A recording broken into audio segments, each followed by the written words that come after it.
Hey everyone, Avi here. With Passover upon us, we thought we'd do something special to celebrate for this episode. We're breaking from our usual format to hear memories and thoughts from Canadian Jews from coast to coast. You'll hear from Evan Solomon, Lisa Rubin, Zach Hyman, Yara Sachs, Bob Ray, and many more, starting with Ben Langer, a doctor in Northern Ontario.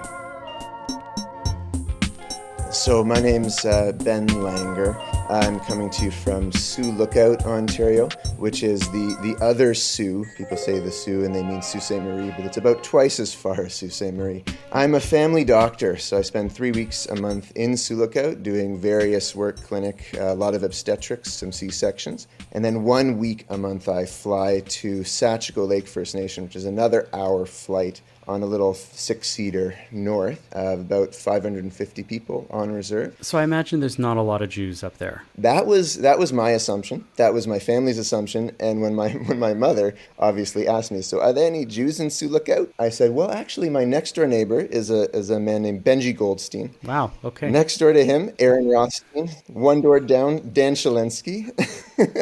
We could have had a law firm. Now, the reason why you're with us is that you had a story you told our producer about gefilte fish? So I've never made gefilte fish before, but I think that this year is going to be the year, because when I was up in Sachico this last trip, and one of my patients said, hey, you want to go ice fishing? And I'm a little bit hesitant about ice fishing. I'm actually vegan most of the time, except for the challah every Shabbat. And when I'm offered wild food in Sachico, I don't feel it's right to turn that down. So it's a great experience going out on the lake with some folks up there. They're a wonderful family named the Barkmans. They were just in a CBC story. So I said, yes, I'll go. So I'm waiting outside the nursing station for them to pick me up. I'm assuming I'm going to ride on the back of somebody's snowmobile. And Riley, my friend who comes to pick me up, is on one snowmobile, his girlfriend's on the other. She gets off hers, gets on his, and they start driving off, say, okay, follow me. And I said, Riley, I've never driven a snowmobile before. He's like, oh, it's easy. Just, one hand on the throttle, that's the brake, and yeah, it's easy. Just follow me. And so I shakily get on, and I'm driving the snowmobile. I think it's like a bike, and I'm trying to use my body, but that actually turns it the other way.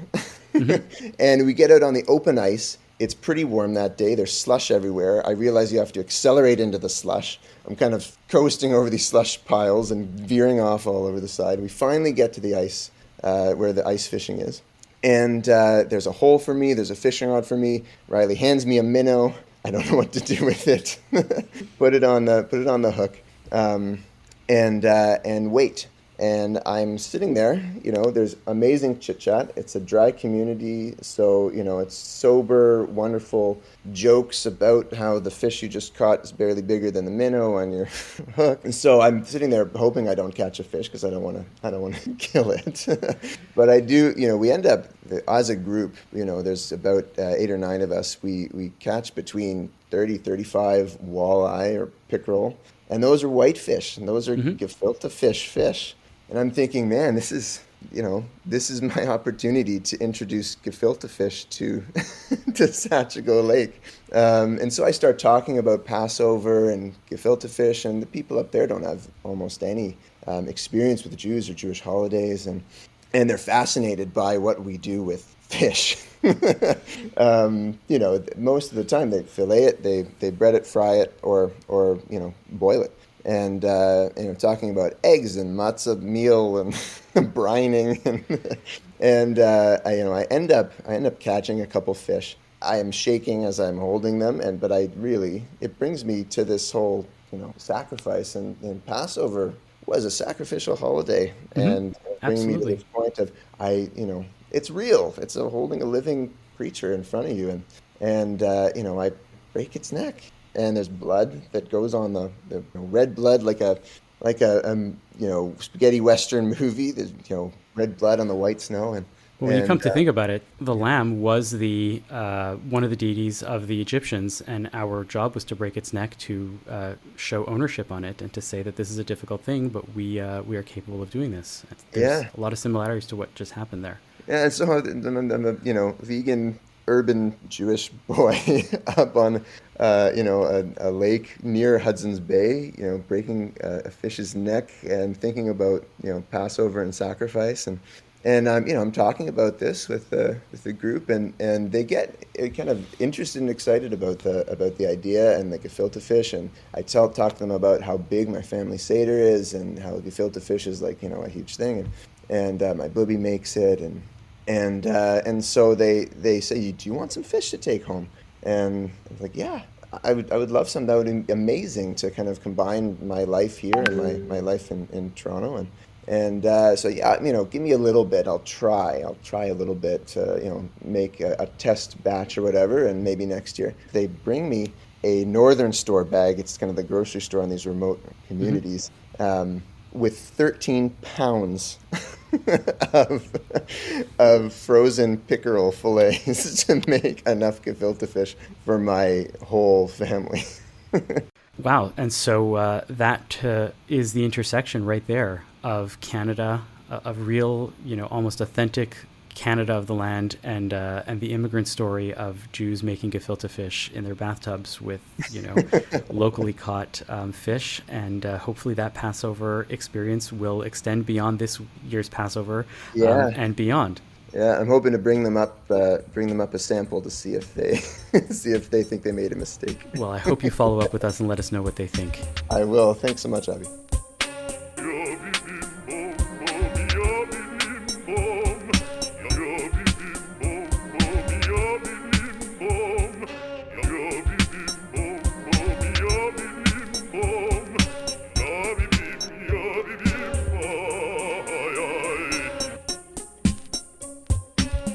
And with that, welcome to the Bonjour Chai Seder. I'm Avi Feingold with Alana Zakon and David Sklar, all together in Montreal. What? For the first time ever. This is like epic. Epic. I've never seen both of you together in the same room at the same time. I have never been face to face with you, David. I've been face to face with you, Alana. A couple times. Twice, I think maybe. a couple times. Less than 5 minutes total. We've now determined that David is the tallest of the three of us. Yes, correct. That's very true. But Avi is the best dressed, I would say, of this evening. On today's show, we will share our thoughts and stories of the Seder as we hear from folks across the country about their Seders. Let's kick things off with a voice that may be familiar to Bonjour Chai listeners, Melissa Lantsman. I'm Melissa Lantsman. I'm Thornhill's Member of Parliament, and most notably, I'm a former host of Bonjour Chai. I love the story of Passover. I love that it commemorates the liberation of Israelites from enslavement in ancient Egypt. I love the strength of the Jewish people, the triumph of good over evil. I love the story of Exodus. For those who know me, and many do, know that I don't have a very long attention span, but I can sit through a Seder and I can love every single word. It gives me a time to reflect on the many blessings that we enjoy here in Canada as Canadians. And it reminds us that those around the world are still struggling to break free from the bonds of tyranny.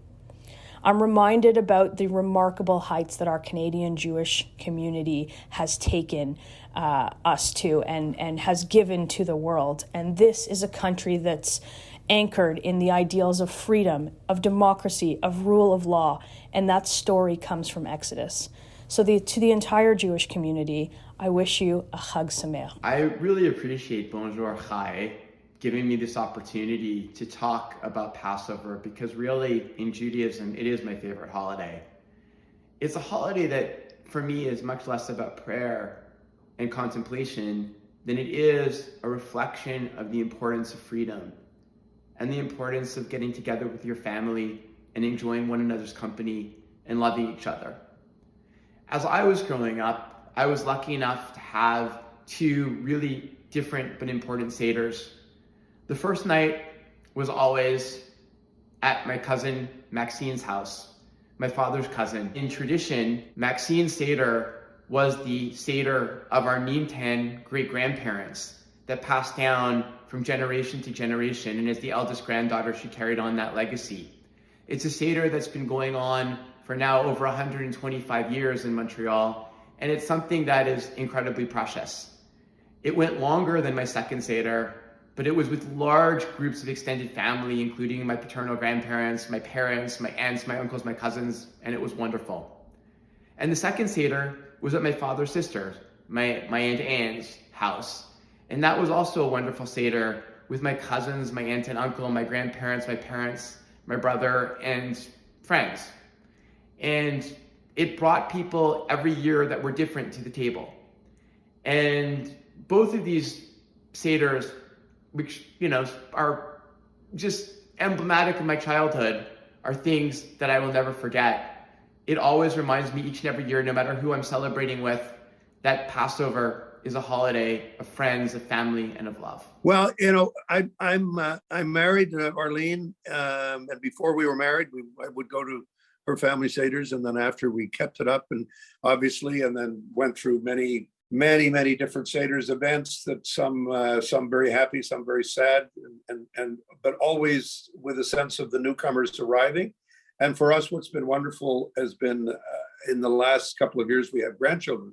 So for the first time, we have little ones coming every year, getting slightly bigger, and always joining us at the table and always asking the questions and singing the songs. We love to sing the songs. We love to connect up the story with many other stories of liberation and freedom. And I think for me, and what's so poignant about the evening is that we think of those who are still strangers in the world, and the need for us to be thinking about all of them at this time. So all the work I've been doing with refugees, all the work I've been doing on human rights over the years, I think Passover is one of the most meaningful events in our family life, but it's one of the most meaningful events for me as a person. I think it's a wonderful thing to be able to share, and I'm delighted that we're able to join in again this year. My memories of Pesach, they're absolutely intertwined with remembering Seders at my grandparents' home on our Moshav in Even Yehuda in Israel. It was always lively and hectic. I'm one of 13 grandchildren, a really large family, and my Savta would make her dining room table expand to include everyone, extended family, neighbors. It was literally Klal Yisrael at the dinner table. And amidst all of that noise, I remember my Saba, who would try always to teach us something beyond the Haggadah text. He would sit around at the head of the table, watching the chaos with a smile, and would be known to murmur from time to time, "My shoshelet, my generations." He was always in awe of what it meant to have not only been part of the creation of the modern state of Israel, but what its creation had meant personally for the survival of his family and the hope that it gave to him and to us. I'm a bit of a Talmud geek, I will say that, and I'm reminded of a teaching from the Talmud Yerushalmi where Rabbi Tarfon suggests that an additional cup of wine should be consumed to reflect a fifth promise. I will bring you to the land that I promised to Avraham, Yitzchak, and Yaakov. According to many commentators, this is how we came to have the Kos Eliyahu, the fifth cup, a reflection of hope for the Geula, or redemption, and return to Eretz Yisrael. I recently came across a teaching by local favorite Rabbi Baruch Friedman Cole, who explored this idea of a fifth cup and sharing that when the State of Israel was established in 1948, Rabbi Menachem Kasher unsuccessfully proposed that after Israeli independence, we should consume that fifth cup. And while it didn't really catch on, Rabbi Michael Marmer in 2007 also suggested that we look at the cups of wine at the Seder as different Jewish perspectives on our contemporary life. Maybe we could look at the fifth cup as taking on the role of a modern Israel. It's a unifying force in our communities and around the world, just as much as it is for me personally, an anchor and a connection to the 4 generations of my modern family in Israel and also here in Toronto. Chag Pesach Sameach, everyone. Hi, my name is Irwin Cotler. I'm delighted to participate in this Passover celebration. Passover has always been my favorite holiday. A holiday where we celebrate family and freedom with the Seder as metaphor and message, a holiday of remembrance and redemption, of Zachor as an organizing idiom, a holiday of a celebration of Jewish values and universal values, the value with respect to remember that you too were a stranger in Egypt, a holiday that celebrates women's rights, that B'schut Nashim Tzidkaniyot, as a result of righteous women, the Jewish people were liberated from Egypt, a holiday which celebrates commitments to social justice, and finally a holiday that celebrates Jewish peoplehood, of the indigeneity of a Jewish people in its indigenous homeland, of the Jewish people as a prototypical indigenous people, a people that still inhabits the same land, embraces the same religion, studies the same indigenous Torah, observes the same indigenous traditions like Passover, hearkens to the same indigenous prophets, speaks the same indigenous language, Hebrew, and bears the same indigenous name, Israel, as we did 3,500 years ago. A celebration of Jewish values, of universal values, of the pursuit of justice for the benefit of humankind as a whole. Thank you. That was Melissa Lantsman, followed by her Ottawa colleagues, Anthony Housefather, Yara Sachs, Bob Ray, and Irwin Cotler.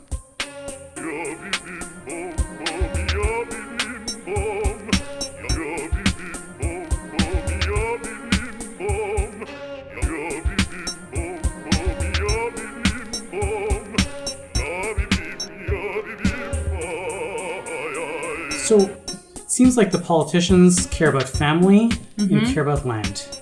Land? I mean, Israel, the connection, the idea that we are connected to this land and that Israel, that Passover is about our connection to this promised land. Right. I mean, there were also 3 Zionist politicians. I'm sure that it contributed. But yes, that is true. I'm not casting aspersions. No, that wasn't a dispersion. that was just a fact. How does land and how does family connect you guys to the Seder? I mean, family, very obviously. I think the Seder, if I have any memories about the Seder, it's always directly related to my family itself. I think I remember I must have been in grade 1 where I think I was at Solomon Schechter and we had to learn our lines and recite. And I remember I was given this very important line that I was supposed to take home with me. And I was very eager. This like young 6-year-old actor is getting around and it comes to my part and everyone turns eyes right onto David to get ready for his part. And I get so stage fright. I just break down in tears and run right off away from the Seder table. That was, I think, my first memory. What was your line? I don't even remember it. Oh, come on! I can't even remember it. David. It was some blessing. It wasn't the 4 questions or anything like that, but I just remember it felt so scary, like, 12 people staring down at this little 6-year-old kid. It freaked me out and I ran away to cry. They moved on. Unbelievable. I know. What was your Seder lines, Alana? Lines. We read everything at the exact same time. There were no lines in my family. We've literally done the Seder the same way for like my entire life, and it will never change while my grandfather's still here. So like there's no 4 questions for the child? Yeah, the 4 questions, but I'm the eldest, so I didn't do the 4 questions. You must have done it at least once. When I was 1, I have a younger cousin who's like 6 months younger than me, and then after that there's another brother and then a cousin and this. I literally don't think I've ever done it except for in school. That's why you became an actor, because there was no way that you could have a highlight during the Seder. Yeah. So you're like, I'm going to do it on stage for the rest of the year. I did love a lot of the songs that we learned in school. Like the song about the 4 sons was always really fun. Like, said the father to his children, but... No. Keep singing. Can you please explain the law? All the customs of the Seder. Can you please explain their cause? And it goes on and on. There's a lot of verses. I still remember it. It was amazing. I'm not stopping you. I would have to look up the rest of the lyrics, but that was a big highlight. For me, I like the singing the most. Like, I get really upset when I go to a Seder where people skip tunes. And I'm like, no. That's a song. We are going back. We're repeating this, and we're doing it in melody. You sound like my mother. Yes, absolutely. It's all about the singing for her. It's all about the singing, and I feel like, the rest of it, we kind of like just go through quickly. Like, my dad used to try to be like, okay, everyone, let's stop and talk about it, which I really appreciated. But I don't think of the other people at my Seder like that. They were like, no, we want to just keep going to get to the meal. And then, all the like less religious people that came would like leave after the meal, and then everyone else would stay till the end. Look, I mean, I think it's important to know your audience, and you guys I don't have to explain that to you guys, right? You're actors. Right? What do you do when you're facing an audience that is... I wasn't going to say hostile, but less than receptive? Well, apparently I cry and run away into a corner. That's my go-to thing. Is this what you do to this day? I think it's probably my internal panic motion is if I have a hostile audience, I just start crying. And this is why you're not in a Hallmark movie yet. Right? Jake Epstein, on the other hand, he promised a Passover movie. It's supposed to come now. I mean, that's a hard question because in like most shows, you have lines. It's not like you're doing stand-up and you're like, okay, how do I like rejig it? Like you have to keep doing the show. So it's just one of those nights that you get through, and then you just kind of keep hoping the audience will lighten up. But that's to me, that's the beauty of the Seder, is that it's a combination of lines that are scripted by these rabbis from about 2,000 years ago, but it's also improv, and it's also recognizing that you have an audience in front of you. Yeah. And asking yourself, how do I listen to the people in front of me and say, hey, I'd like to keep going for another 2 hours, but the audience is clearly flagging, and so I've got to do something. Yeah. We got to serve them food. That's what keeps them coming. Well, that's For when you sure. pull out those little mini marshmallows and throw them at people to The keep them away. marshmallows work. It's we've talked about the karpas course with all of the different vegetables and all the different dips. So all of those things are important. That could be a good segue into one of the people who gave us a little clip about a vegan Seder, because I have never heard of a Seder plate that looks like this. Excellent. Let us play Rabbi Robin Fryer-Bodson. I am Rabbi Robin Fryer-Bodson. I'm one of the rabbis at Beth Tzedek Congregation in Toronto. So a vegan Seder is a little bit different than a typical Seder. We're not going to have a shank bone on our Seder plate, but we've done different things in different years. We've tried a beet, and we've also tried a toy plastic bone to symbolize the bone.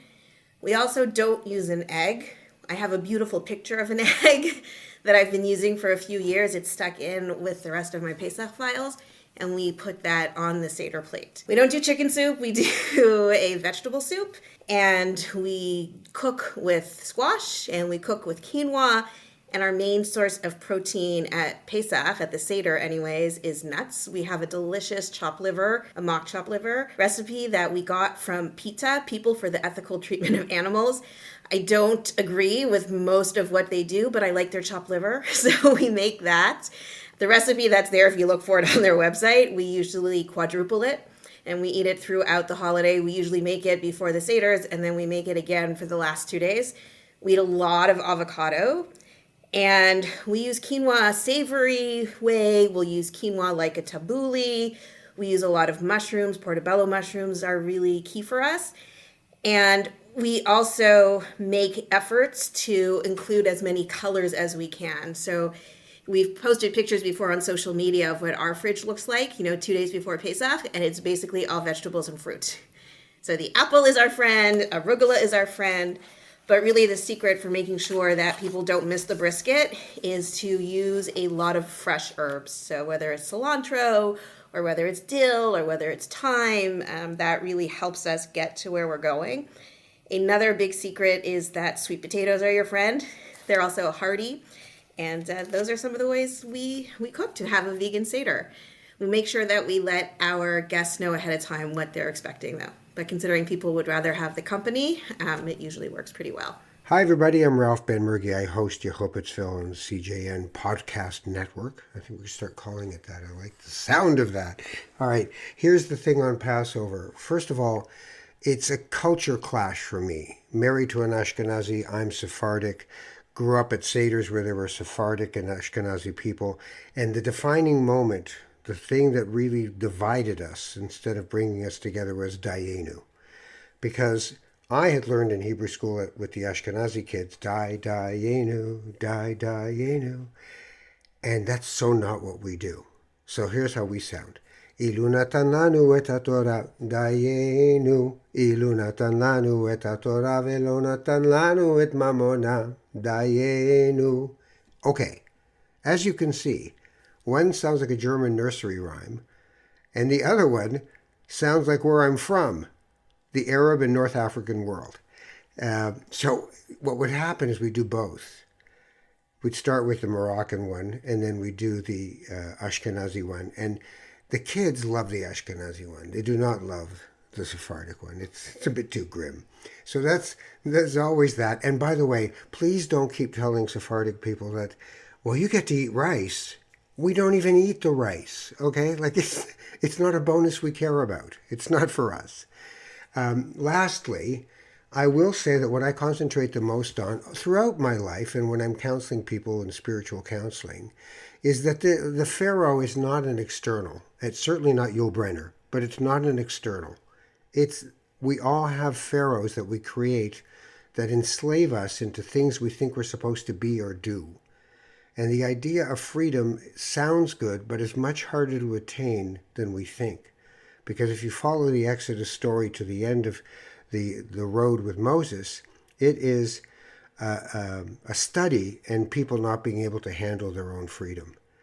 So I think it's important when we think about Passover that we think about how do we find ways to enslave ourselves in this life, and that there is an internal Pharaoh that we must banish, and we have to take a leap of faith into freedom and the responsibilities that come with it. Hag Pesach Sameach. Shalom, my name is Rivka Campbell, aka Rivkush.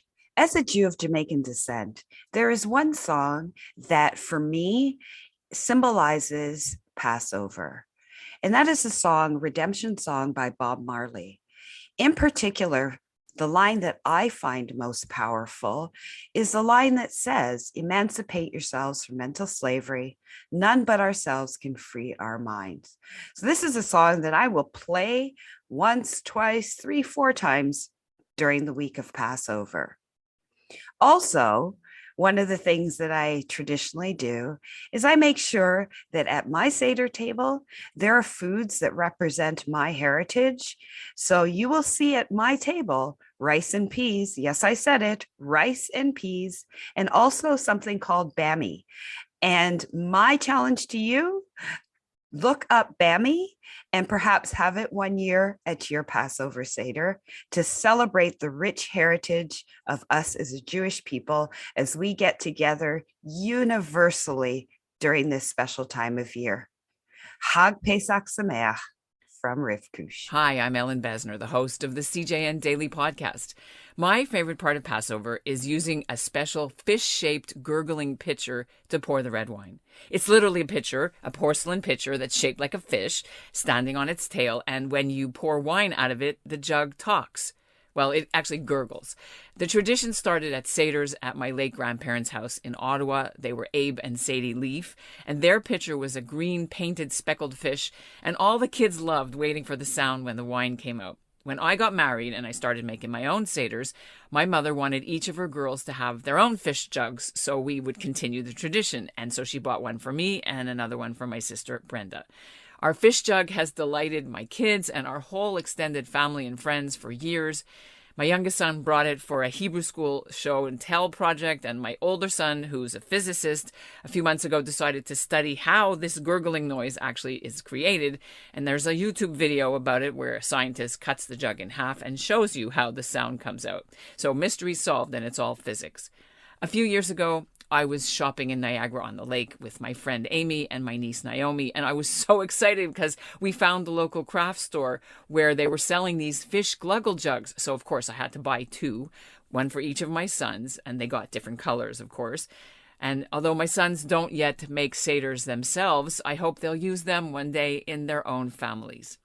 After my grandmother died, my grandfather used to come to my Seders in Richmond Hill, Ontario, and he always had pride of place at our table. Papa died 15 years ago, but for me, holding this fish decanter at my Seders instantly makes me feel as if I'm holding my Papa's hand, and that somehow he's still smiling along with everyone when that fish starts to talk. So here's what the fish jug sounds like.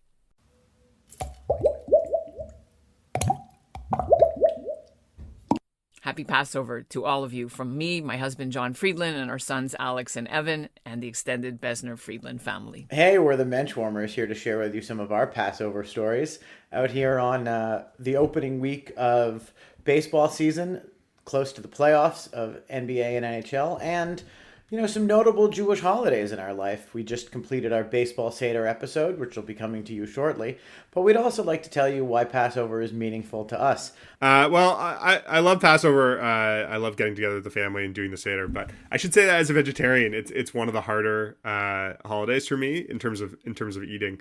All there really is matzah and hard-boiled eggs most of the time. Even for people who try to be very inclusive of my dietary restrictions, which my family is, it's a tough one.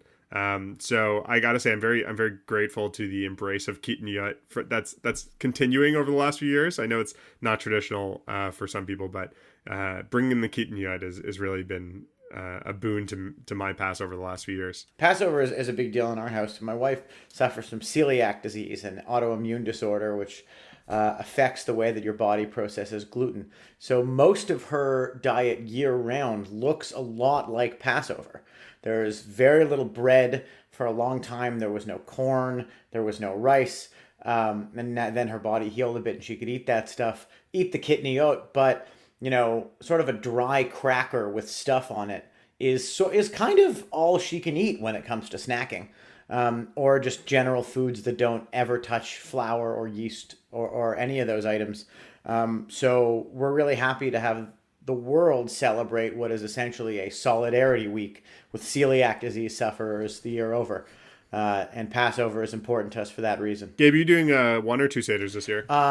The plan was to do 1, but it seems my sister may indeed have come down with the novel coronavirus, leading us down to 0. So we'd be virtual once again. I should say, just a heads up to anyone who is having a second Seder, the Toronto Raptors will be playing their first playoff game at 6 p.m. on Saturday night. Yes. So, find the stream on your phone and keep it under the table if anyone cares. I hope my family, they know about this show. I hope my family can listen to me giving notes and jokes into my dictaphone as I watch the game the entire time. So please like and subscribe to our podcast. Chag Sameach, everybody. That was Rabbi Robin Fryer-Bodson, followed by Ralph Ben-Mergi and our other colleagues from the CJN Podcast Network, Rivka Campbell, Ellen Bessner, and Gabe Pulver and James Hirsch, a.k.a. the Menschwarmers.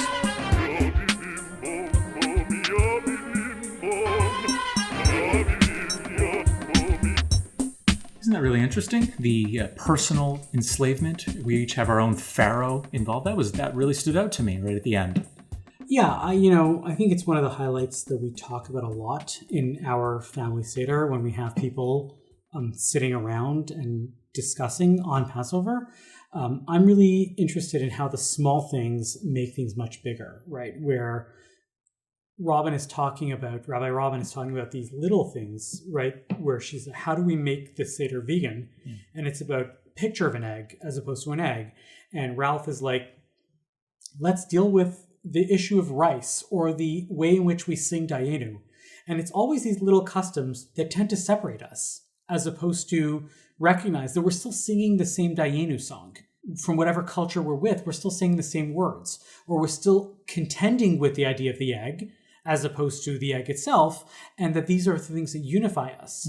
And so sometimes we're trapped by our own freedom because we're so free to do everything that it ends up hurting us more because we just end up saying, oh, I just want to, do whatever I want. And then that's more problematic than being, recognizing our freedom and being able to work within it and stuff like that. I think that there's a lot of beauty in the individuality of the Seder, though, because that's what makes each family distinct. Otherwise, you can just go to like any Seder, it'd be all identical. I think it wouldn't be as interesting. Like, I think it's exciting. How do you do your Seder? How do you do your Seder? And then you have these little niche things, and I don't think there's anything wrong with that, personally. Yeah. Should there be any structure? Like, should we? Yeah. Should like every? Well, the Seder literally is like an order, and you follow it if you do it traditionally. If you do it, should there? Yeah. So, if we're talking about the Seder itself, is there one thing that you would sort of say, either of you, this must be done at the Seder? If you're going to have a Seder, this is like the one thing you should be doing. I mean, read the Haggadah for me. Like, if you're not reading it, I don't think I could be at a Seder where they weren't even using the actual book. I know a lot of people do different versions where maybe they like take like a piece or take their chunk. But for me, like I definitely need that as a baseline. Yeah. I mean, I think that the fact that it's been a text and it's a canonical text for so long, I'm okay with the idea that we need to do this. And people ask me, well, how do we make it shorter? I'm always like, well, if we think about the core of the Haggadah as questions and answers, you can't go without the questions, right? That the child or the youth or the whoever it is or the 36-year-old male child, whatever like it might be. Yeah, exactly. And whatever answer, however you define that answer, and it has to make a tangible connection to the questions to say that this is the answer to why we do these things. Everything else becomes commentary, and while commentary is very important, we want to be able to say that, let's work within these bounds and to say, these are questions, these are answers, everything else works within that framework. And I like that. I like the idea that, we have different ways of doing things, But, and as Ralph pointed out, right, Ashkenazim and Sephardim have very, very different approaches. And if you grow up in a certain community, then that becomes really scary to you to hear another person's community, and vice versa. And so the recognition that we have in the 21st century is that, great, we're all part of this vast tapestry of Judaism. But to fetishize one culture over another, to say, oh my God, that's so cool that you do that. Or in the reverse, to say, oh, that's weird and that's like bizarre. Right? Well, then Spartaks need to stop making fun of gefilte fish. Just saying. Absolutely. Just saying. Have you ever made some gefilte fish? I have not made it from scratch, but there are many stories about my great-grandmother's recipe is still used to this day at our Seders, but I haven't tried it yet. But I was telling my mom the other day that I think I need to learn. I don't think I'm going to have time this week, maybe next year, because we do a special version that has like pepper in it, and they're these kind of like ovally big bulbous things. So they have a very different color than regular gefilte fish, and they have much more spice to them than like the plain white, which I actually do like a typical gefilte fish also. Call me Ashkenaz all you want. I like it. You heard the term bageling? No. Oh, come on. That rings a bell. Can you remind us? Bageling, like when somebody just randomly says something like remotely Jewish. Oh yeah. Like, oh yeah, I'm Jewish too, right? Right. It's like, oh, wouldn't you want a bagel right now? Isn't he a schmuck? Exactly. And you're like, oh, I guess that's your way of saying, right, I look Jewish, and so we're going to go down the Jewish road now because you just said schmuck or you just said bagel. That actually happened to me a few months ago when I was in my fiasco on my way to Florida, when I was stuck at like the airport for 1,000 hours. And I was talking to this woman and her daughter, and then like an hour later, she said something about like, oh yeah, and like my bubby or something. And then I was like, oh, okay, we get it. I had like a very prominent high necklace, so that helped. She picked you out. I had this moment in summer school at Concordia where this person just turned around. I was sitting there, it was the first day of school, and this person turned around and says, hey, you know what I'd like right now? A gefilte fish sandwich. And I was like, first of all, that's weird. Nobody wants gefilte fish. Second of all, wants it on a sandwich. It feels like a really bizarre sort of pickup line, like were they trying to pick you up or something? No, like, it hey, was aren't their you way. It was bageling. It was the ultimate. And so to me, it's always the gefilte fish moment. When I think bageling, it's like, yes, of course, that's your way of like getting it in there and like, oh yes, gefilte fish. Not to appropriate someone else's story, but I'm going to. I'm sorry if I'm messing it up.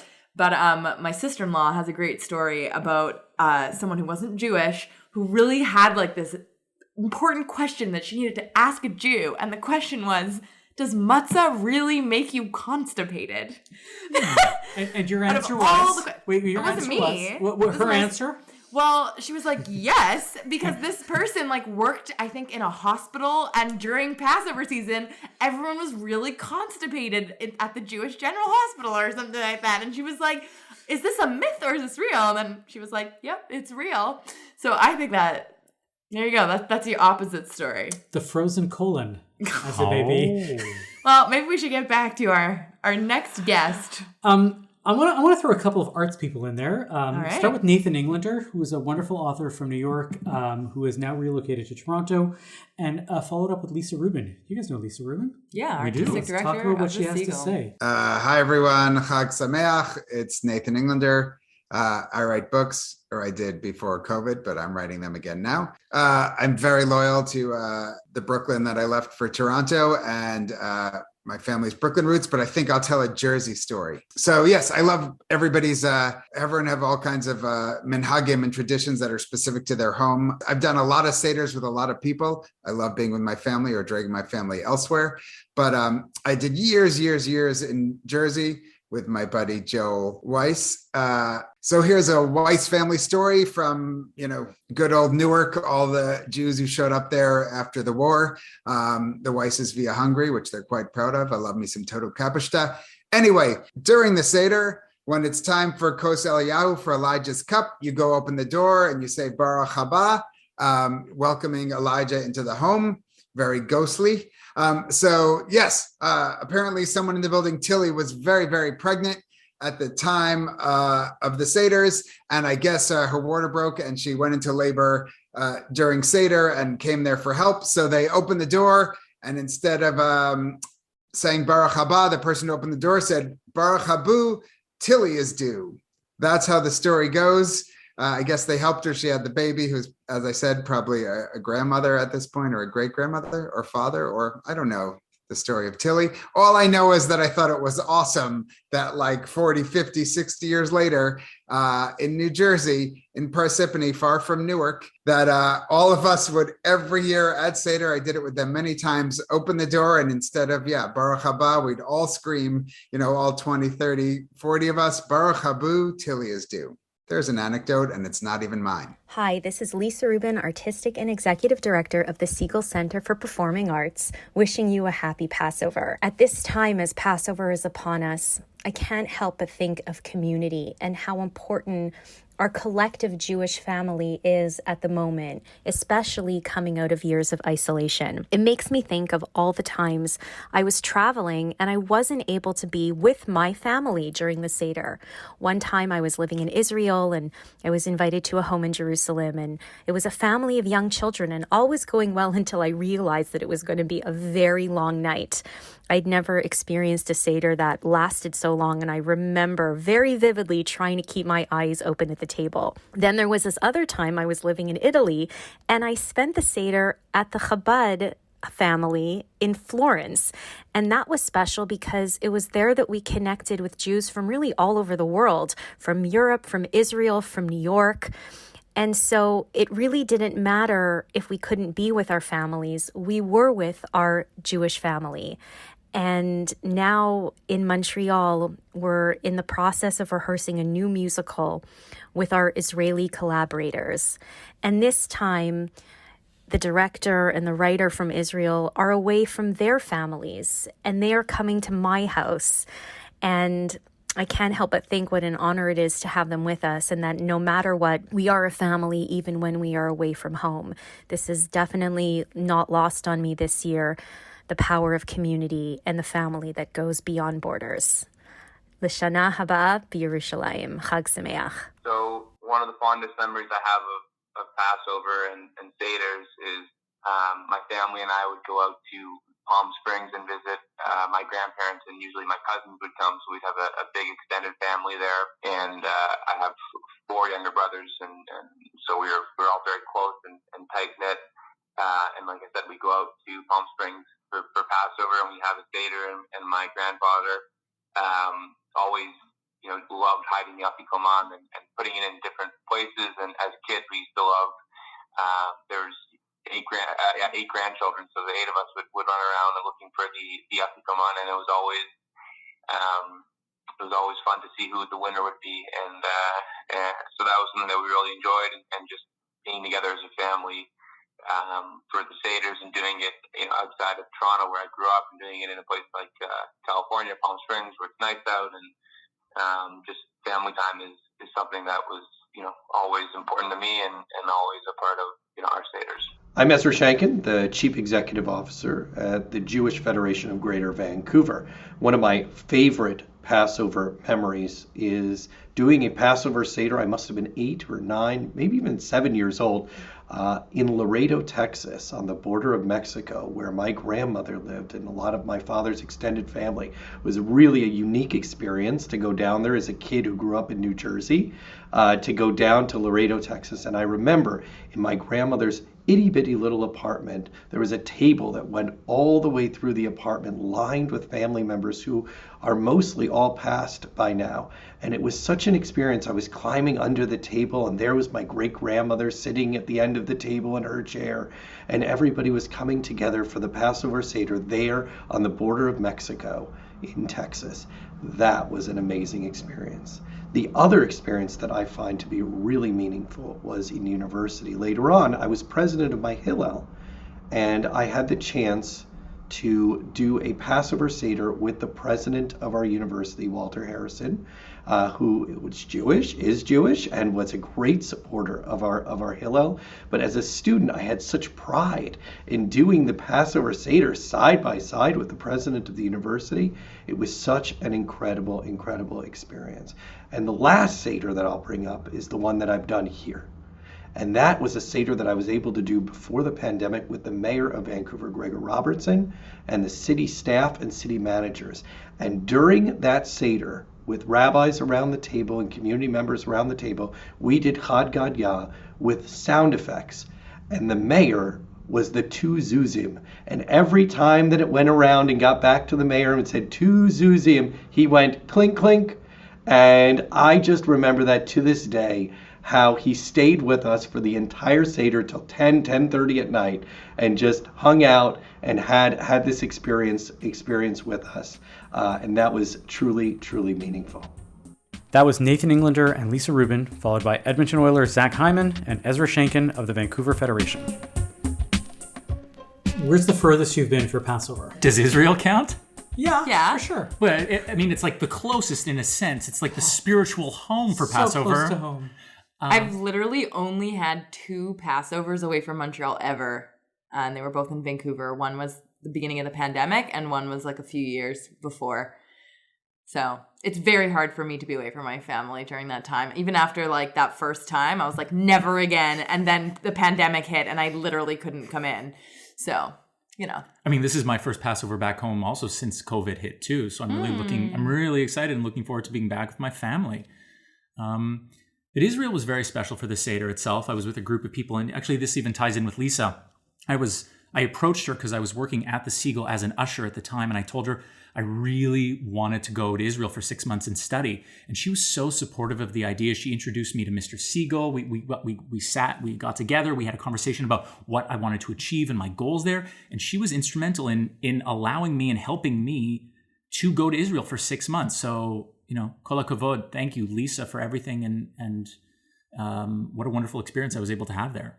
I wanted to bring it back to the first of those 2 recordings, talking about the Eliyahu, because for the longest time in my childhood, I did not know how, Eliyahu was drinking from the cup.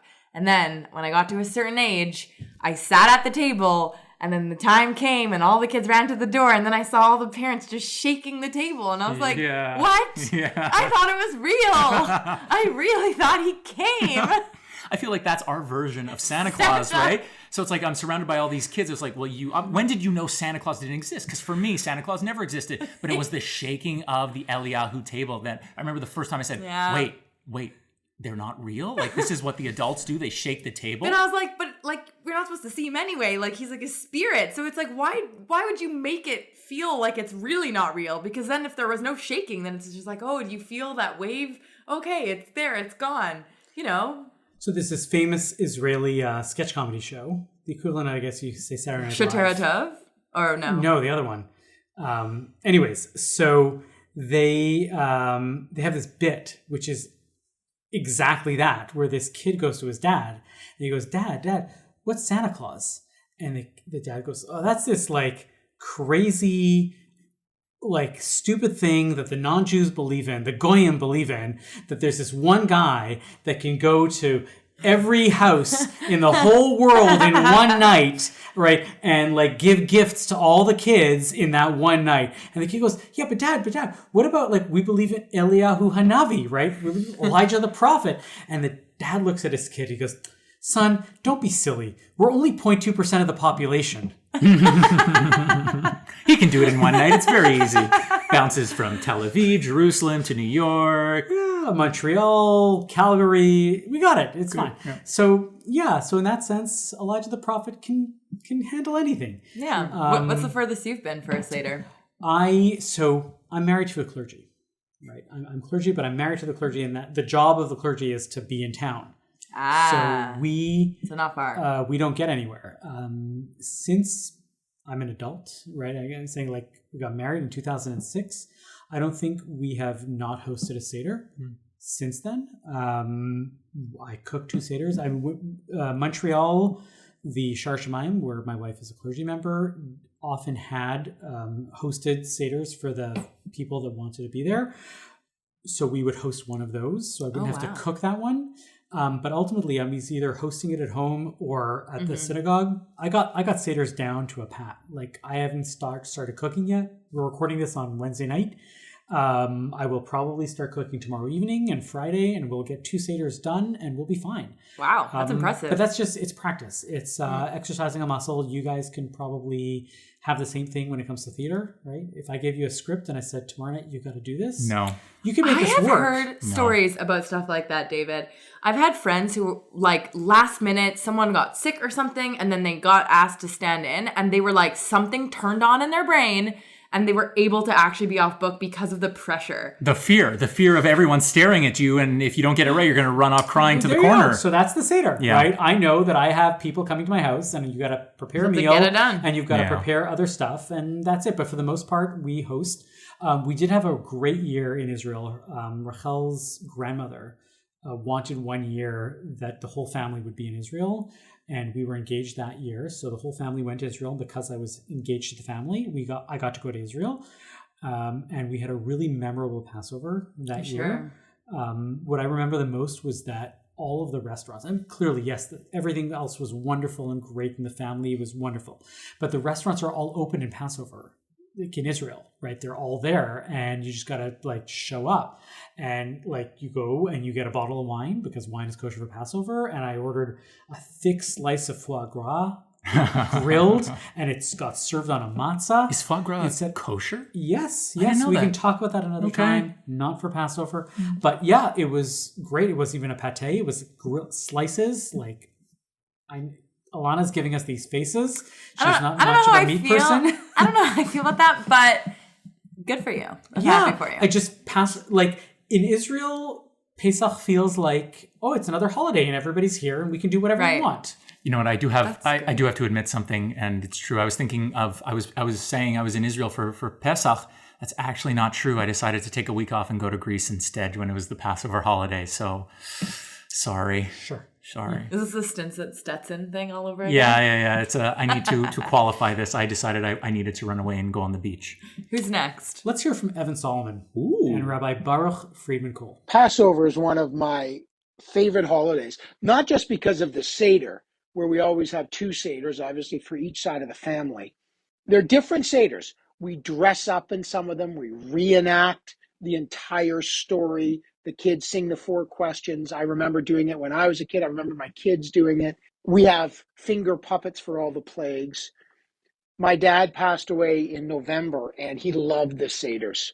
And I have so many fond memories of him leading us through the Seders. And we have a couple of key memories. At the end of the Seder, we always do Who Knows One, I Know One, and it's a race. And we always race. And then we always bang our hands, an only kid, my father bought for 2 Zuzim, an only kid. So we have traditional things that we've been doing for generations and generations, going back to my grandparents. So there's so many aspects of the Passover Seder that I love, and the story of it.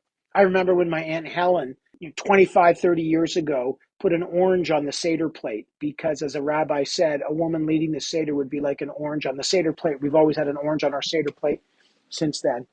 So family memories. The thing I love, though, about Passover the most, it's the only religious holiday that celebrates the release from slavery. And it's genuinely about freedom. And think about that in the context of Ukraine right now and tyranny. And so it's so relevant. And the other thing I love about it is the 4 questions, where this entire elaborate dinner is prepared, and yet it's the youngest, most vulnerable person that stops the train and urges the most powerful people at the Seder, the parents, why is this night different than all other nights? Why do we eat matzah? Why do we eat maror? In other words, it doesn't matter how young you are. You have the power to ask a question, the power to stop something, the power to question. And the power to question is the key to freedom. And that's what I love about Passover. And I love it so much. And I look forward to the Seders this year.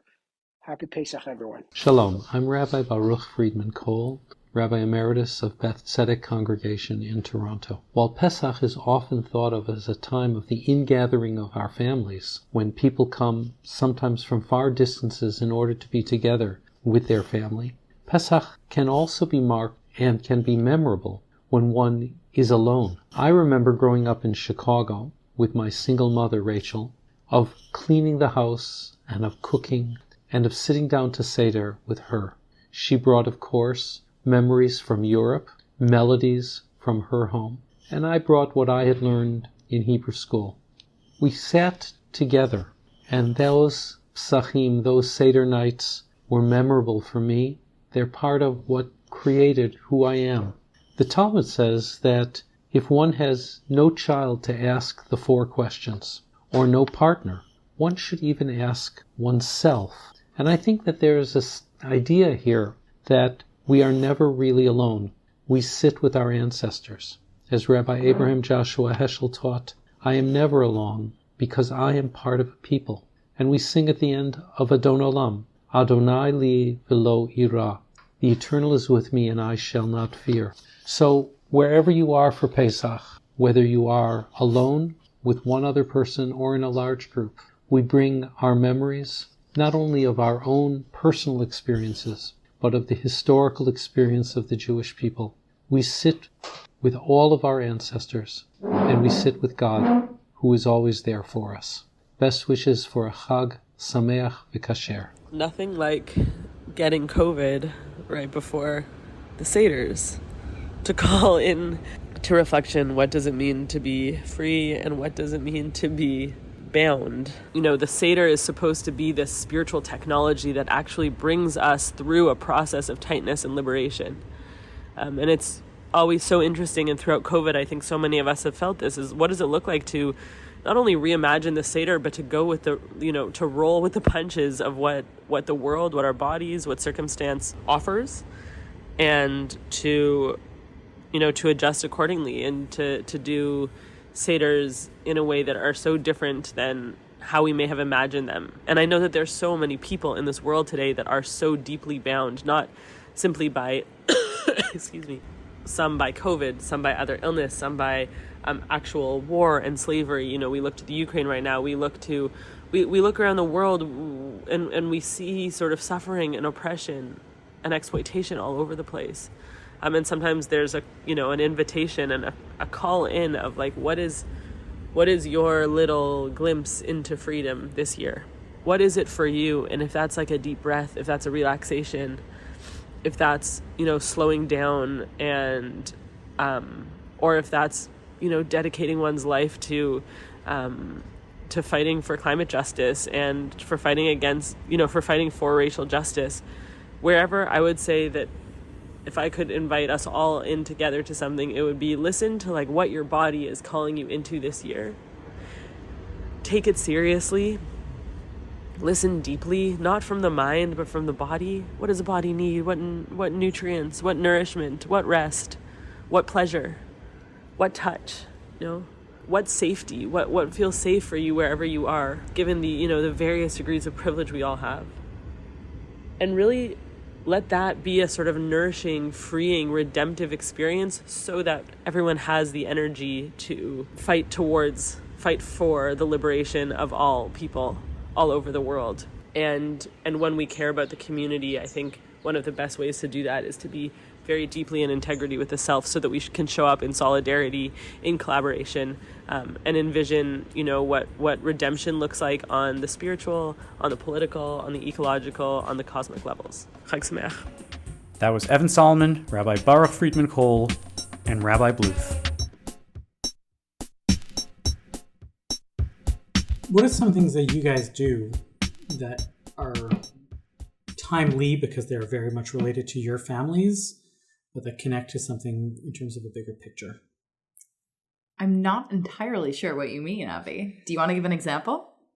I mean, there are great examples there where, people feel the need to sing and these songs year in, year in, but they mean something bigger, and they connect us to our families. They connect us to our histories.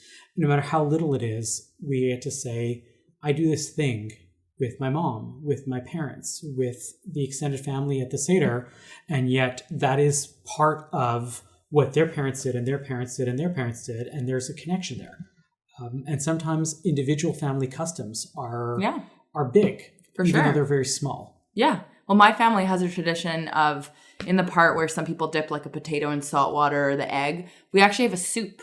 So people who aren't part of my family tend to not like it, but we love it. It's basically salt water, onion, and egg, and it's all like mashed together. And it's like a salt watery kind of eggy soup with onion inside, which is all the ingredients that are in it, so it makes sense. And it's been passed down from Eastern Europe, and my family's always done it. And it's something that we always used to like help my bubby make, and now we help my mom make. And if it's not like the right amount of saltiness, we like get mad at whoever made it, and you're like, you messed up the egg soup. We gotta fix it for next year. So that's like a big thing. And the peppery gefilte fish, I feel like are my family's two like Passover staple items. How about you, David? I was thinking of this, and I think what has really been important to me for our Seders at home was when I was going to school, all my friends were non-Jews, right? And my mom and my dad were so open to inviting them for the Seders, and that meant so much to me, where our friends were just eager to learn. And it was always very important that these people, our friendship grew because they were invited to this very important religious and cultural dinner that we got to share so much. And my parents opened their house to my friends and got to share this experience with the larger community. And I think that has always been a tradition where really opening the door and inviting the stranger in was always a very important thing in my household. Not to go back to the egg soup, but just to give you a full picture, it's not warm because that sounds really gross. You have to clarify this. It's cold. It's cold soup. You like refrigerate it in these big white tubs. Not making it any better. Yeah, well, it's not everyone's thing, but we love it. Avi, what about you? This is the moment where, I'm listening to David and I'm like, yes, this is exactly the tension. No, but hold on. It's like, this is the tension between the universal and the particularist, yes. Right? It's Passover is a night when we celebrate our particularism. This is the founding of our nation as a nation. When we got to say we are leaving the bonds of a certain people and we are emerging as our own people on the world stage. And so in some way, it is the night when we get to say, this is who we are. It's our birthday as a nation. And there's always this tension within the rabbinic world and in the modern world of how we balance that with the universalist tendency to go and say, we want to share this with everybody. Right.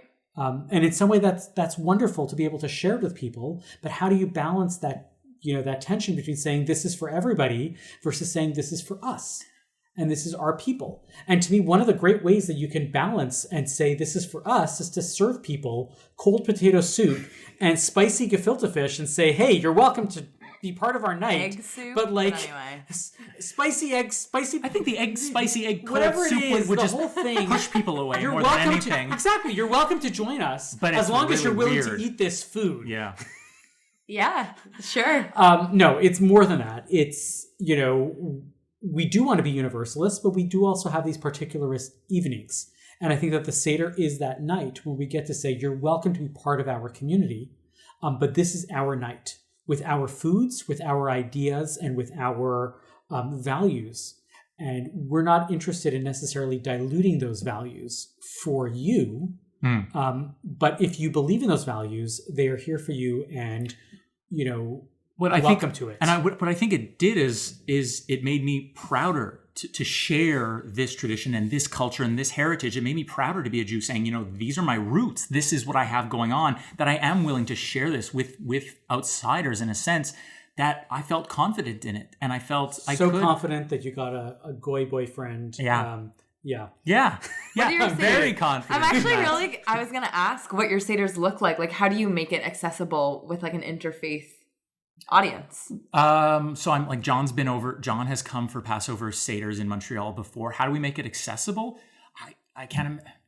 I don't see it any other way but accessible, in a sense where we read through it. My mom has her feminist Haggadah. We have the orange at the Seder itself. It's a fun, open, ask any questions kind of thing. Like, what does this symbolize? What does this mean? And in a sense, that's great for ourselves to remind ourselves what it means and the importance and the values that we share, rather than just trugging along, saying the things we've said 1,000 times. We get to re-explain it to ourselves of the importance because there is a stranger amongst us, I think. And I think that ups the value of the Seder. Right. Well, I guess that's what it's also supposed to be with the children, too. Like, the children asking questions has that similar thing. Yeah, I think the children being part of it is the idea that there's always a stranger.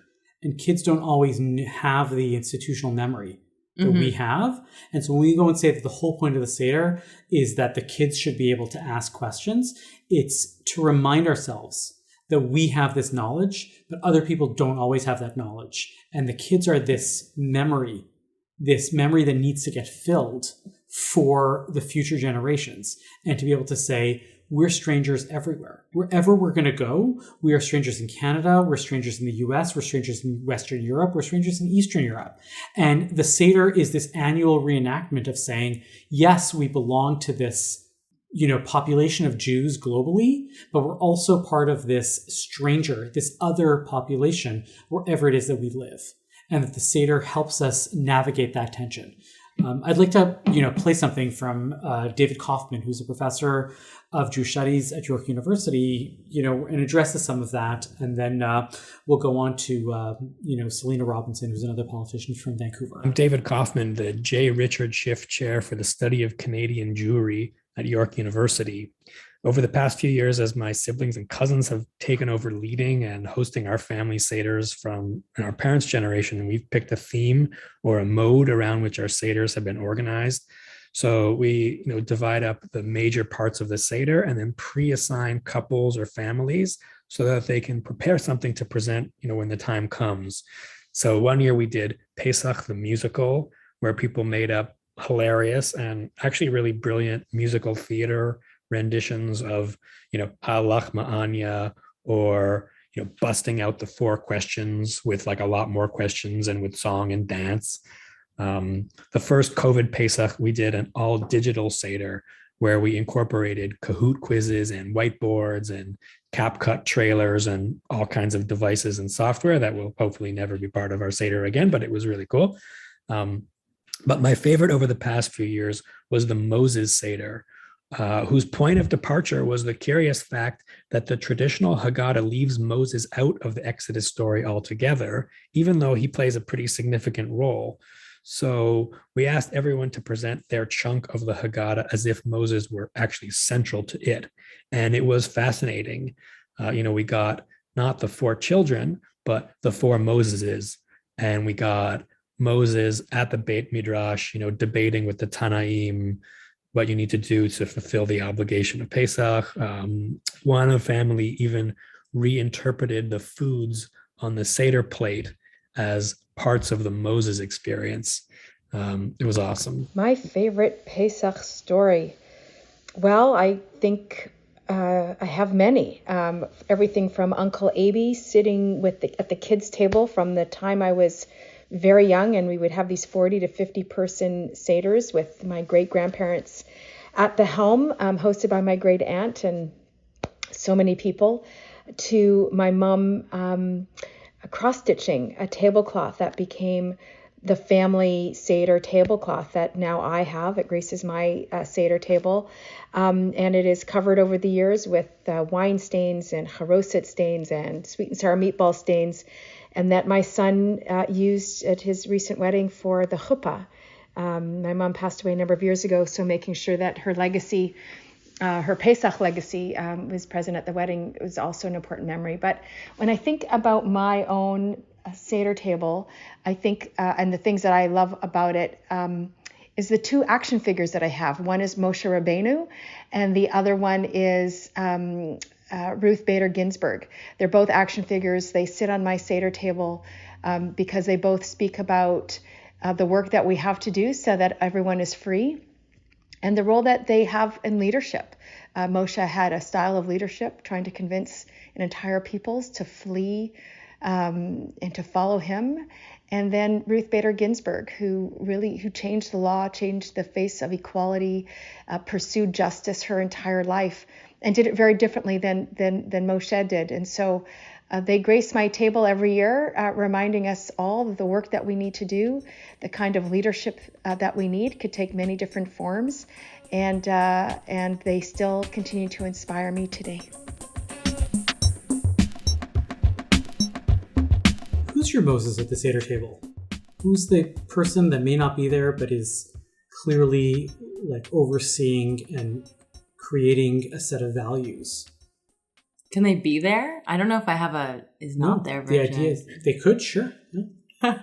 I mean, to me, like my grandfather, especially because he's the only one left from all of my grandparents, I always kind of picture him at the head of our Passover table from when I was younger, because we used to do it at my grandparents, and they had like literally 3 or 4 tables, and people would come in from out of town. It was like all the extended family, and I was a little kid, and we'd be running around, and the matzah and the afikomen and all this stuff. And I feel like maybe because he has a beard, I see when you said Moses, I was like, that's him. But I don't have an answer to your invisible version. All I know about your grandfather is that every year, Eric, your mom's husband, who is actually Elu Jewelers, which we can talk about at another point in time, asks me every year, I need a bottle of vodka. Yes. Because I can't give this person tequila and I can't give this person slivovitz. This individual needs a bottle of vodka for Passover in order to make things work. Is this the spirit that guides the Seder? Vodka? The vodka? I don't think I've seen him have vodka at the Seder, but he does have it every week before Shabbat. It's like a ritual. And all the men drink it like it's water. I have it's shared terrifying. vodka with them, I must say. Well, there you go. I cannot get into that. It's way too strong for me. But basically anyone who joins our family has to learn how to stomach like sipping vodka like water. Has this individual who is currently debating Fairmount versus St. Viator Bagels dealing with vodka? Oh, yes. And he's not a huge drinker. And I was like, I'm just letting you know, when you meet my grandfather, you're going to have vodka. And he's like, he's a trooper. He did it. He's been welcomed into the family through the vodka. There you go. Who is the guiding spirit of your family? Well, Seder. I think it's similar. It's like the matriarchs and the patriarchs of the family. It really goes to my Bubby Lila Rapkin, who it's the same question. It's like when she passes away, she is the glue that holds the cousins and the family together. And what happens when that person disappears from the Seder table itself? What will we be left with? And then I feel like it's up to the next generation to take on these challenges. And I think this is a question that the younger people are really sort of wondering. How are we going to move forward? And how are we going to keep the family unit together once this older generation goes away? Yeah, I've been thinking about that a lot too, especially because we live in a time now where people are really spreading out. It's not the old family structure where everyone lives in the same village, so it's very easy. Like even now, like my partner's family lives in Toronto and my family's in Montreal. So it's like this constant thing that I realize like, oh, okay, so how's this going to work? Like we're going to have to just take turns every year. And I'm sure it's even more complicated when you have family all over the world, in Israel and Europe, wherever. Yeah, so if I had to say the guiding spirit of our family Seder, it's this exact idea. The idea that if you're not carrying things forward, then you're stuck in the past. You know, when we moved here to Montreal, I moved back and my wife moved here with our kids. I schlepped my American family back to Canada. You saved them. Absolutely, for sure, without a doubt. This was their exodus moment. You should have seen them cross the sea right at the border, wading up to their necks in U.S. Customs and Border Patrol until the sea split. Anyways, I had a colleague who said, you know, Montreal is unique in that it was the first city that he'd ever lived in where there were people under 60 who had never hosted a Pesach Seder. Because you go to Bubby's house. Yes. Everybody goes to Bubby and Sadie. Why wouldn't... Bubby's great. She's happy. She loves to host. And the whole family goes there. And Rachel's first instinct was, yeah, but that means that there are people who are 60. And 60 is not a young age, who have never hosted a Pesach Seder. That means that when Bubby and Zadie go on to the next world, make a trip to Paperman, horizontally... that was very dark. But very accurate. Are you in that mindset because you came from a funeral? I was at a funeral. Anyways. But like when that happens, then in some way this individual or the next patriarch or matriarch of the family has witnessed decades of Seders but has never hosted it themselves. And we were very consciously thinking about this. And we said, you know what? Yes, in some way, it's our job. My wife is a clergy member of a synagogue, so we're going to host people for Seders. But it's just as much about our kids being able to see that we don't go to Bubby and Zadie. Religion, Judaism, doesn't live with Bubby and Zadie or with Saba and Safta. Religion lives in our home. Shabbat lives in our home, and we do this. And but I would say that's a little uncommon. A lot in the Jewish community. It's problematic that it's so uncommon. It is. You're right. So my challenge to you guys. Yes. Alana, David, next year, you're going to be married. David, yes. Right? Yeah. Alana, maybe. I don't know. You never know. You never know. Maybe next year is the year that you guys host a Seder for your colleagues, for your friends, maybe not necessarily for family, where you get to go and say, listen, there's nothing wrong with the family Seder. I love it. It's important. But sometimes we need to show this generation that Judaism lives with us and not just with that previous generation. And that's a fundamentally important part of carrying it along and bringing it. And there's a line in the Seder, V'higata lavincha bayom hahu lemor, bavur zeh asali b'tzedi, right? That you have to tell the next generation that it is because of this that I live, that I have gone, we left Egypt, that we are moving forward, that we are doing this, that this is a living tradition. And it's not just a tradition that lives with our parents and our grandparents and our great-grandparents. There's definitely something very empowering and I'm going to create a word, adultifying, about doing the things that your parents did Jewishly for the first time. Because in the past 2 years, when I moved into the Vancouver Moishe house, I started hosting Shabbat dinners, and I'd never had people over and made like a full Shabbat meal in my life. And I was calling my mom and my aunt and getting recipes and doing things that my grandmother cooks and my mom cooks and all those people.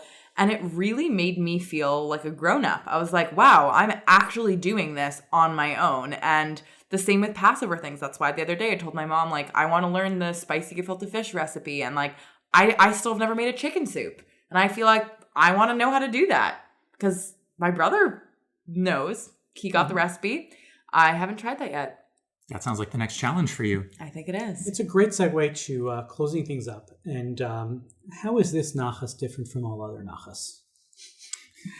Well, for our nachas this week, maybe we can share with everybody a Seder tip, a song, something to bring into their Seder, right? For this year, for next year, for the year beyond.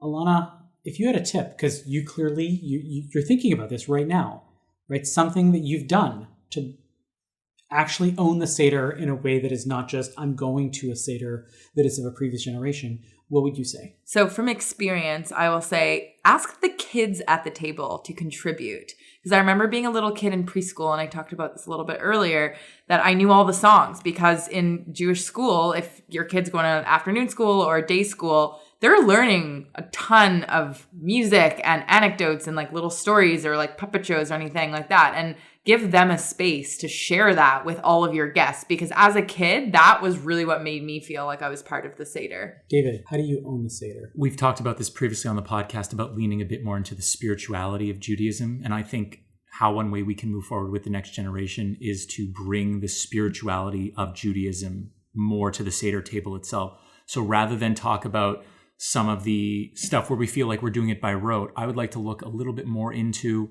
what is the spiritual aspect of this ritual that we've done? What can we look into from the past, from our traditions, and find where we can find a bit of that mysticism involved in this holiday? Mm-hmm. I don't have a good answer for you yet.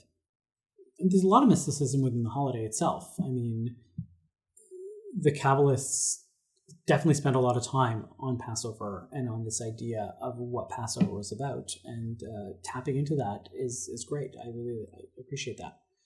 How about you, Avi? I think, I'm going to try to split the difference between the two of you in a very practical way, and to sort of say, there's a lot of, I'll give a great example. What's something new that you guys put on your Seder plate? I actually other don't. than the classics. I've never put anything else on my Seder plate. Okay, and what do you do, David? Well, the orange has been there for several years. Why do you put an orange on the Seder plate? To welcome everyone who felt that they never really belonged at the Seder, and including the queer community. Mm-hmm. So there's a lot of discussions around that. Is there anything else that you put on? I can't think of anything. Avi, do you put anything else on? We don't. But at the end of the day, we still also do interesting new things at the Seder. Maybe not necessarily on the Seder plate itself, but we either create new customs within our family or we absorb different ideas. And my tip, my way of like dealing with the Seder is just as much the rest of Judaism as it is for the Seder itself. And it's being aware of that tension of saying, I want to do something to honor newness, to honor something that is modern and contemporary, and to recognize that my Judaism evolves with time, but also to say, I'm not here to just throw at everything that is, somewhat antiquated or that doesn't feel right to me and put in exclusively new ideas and new customs, right? It's always about living within that tension. And the Seder is the perfect moment because there's so many new customs and there's so many old customs, and you get to say to yourself, what am I pulling from tradition? And how do I preserve that? And how do I honor anything new and bring those pieces and ideas into that newness also?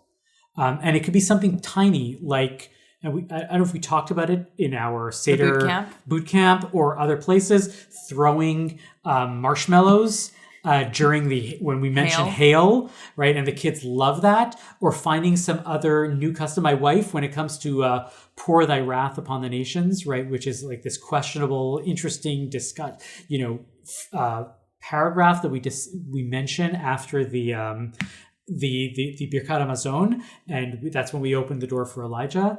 And some people have a hard time with it because we don't want to discuss pouring wrath onto the other nations. She has this custom where she sings it to Glory Hallelujah, like Shvo Chamatcha El Agoyim, Shvo Chamatcha El, and it's like from her grandmother. I'm like, okay, well, we're gonna do that. That's fun. And I'm like, let's do that. And it goes all the way through. I'm like, yes, that's a new custom. That's interesting. We're going to reclaim this idea and make it some way our own.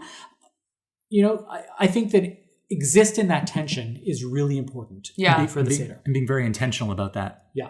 Well, honestly, after the boot camp, it really made me think about Passover because I'm a super nostalgic person. So for me, it's always like, if it's not the way my family does it, I don't want to do it. And then I'm hearing how you were encouraging the people who came to the Passover boot camp to like make it their own, and kind of how you try to make it new, like you were just saying, really did actually make me think, okay, maybe when I'm hosting my own Seders, like when I have my own family, what are the ways that I want to make it different? I don't have answers yet, but it made me think, like, it doesn't always have to maybe be the same way that I always did it. It feels like there's less pressure on you when you can take the stuff that you remember as important to you in the tradition, but you can bend those stuff and you can make it your own at the same time. You don't have to follow it exactly the way Mom, Dad, Bubby, and Zadie did it.